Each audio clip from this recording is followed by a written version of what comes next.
repeal and replace Obamacare. And repeal and replace Obamacare. With all this euphoria that's going on, it's inside the Beltway, champagne toasting and all that. Outside the Beltway, the American people are very angry, and they don't like it, and we're going to try to repeal this, and we are going to have a very spirited campaign coming up between now and November, and there will be a very heavy price to pay for it. The first time that on a pure partisan basis, a major piece of legislation has been passed, and it's going to be historic because it's going to be repealed and replaced. We need to have a vote on it because we promised the people we would. Look at the message. We campaigned in the last November elections that we would repeal and replace, and we have to have a vote on repeal so that everybody's on record whether they want to repeal, and then I think piece by piece we go through, quote, replacing. Now She won't support replacing the failed health care policies of the incumbent administration.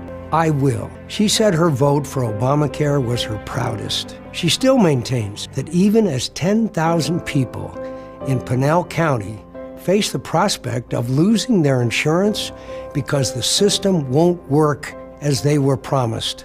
I voted against Obamacare and will continue to support efforts to replace it with a health care plan that works for everyone. Obamacare was doomed to fail because it was based on the concept that they would take money from healthy young people and use it to pay for the health care needs. It was the president who said, if you like your health care policy, you can keep it. He said, if you like your doctor, you can keep it.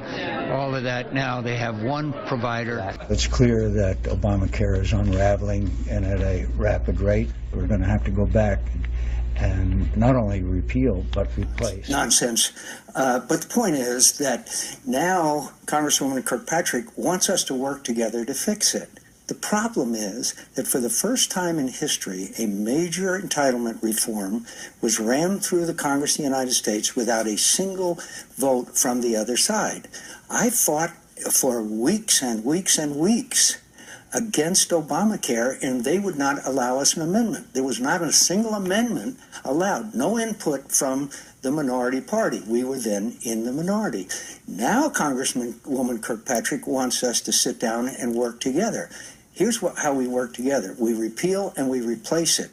And right now, it is so bad that the former President of the United States, Bill Clinton, said it's the craziest thing he'd ever heard of.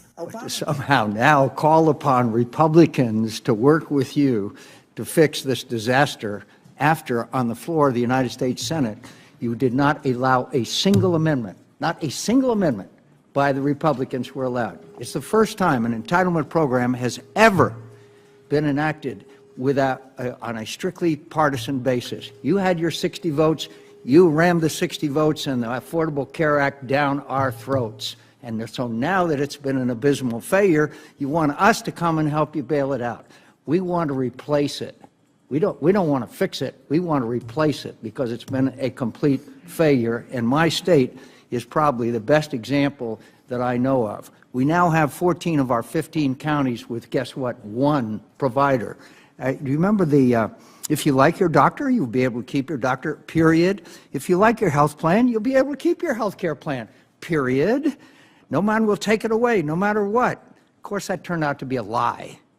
Ever since, Americans have been hit by broken promise after broken promise and met with higher costs, less choices, greater uncertainty, and poorer quality of care. Mr. Chairman, I'd like to have my statement included in the record, but the people in my state are hurting. The people in my state are hurting. We have 15 counties, 14 of them, there's only one provider. For a period of time, we had a county with no provider. Our state of Arizona has the unique category of having a county without a single health care provider, not one.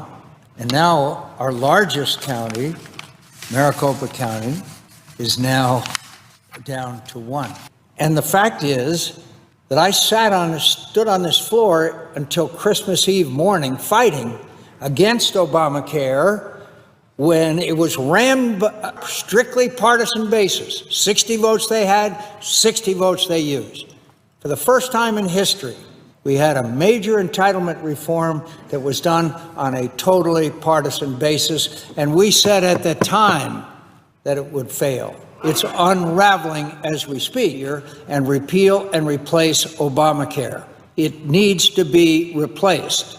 And if we don't replace it, then you're going to see these horror stories like Pinal County, Arizona, all over America.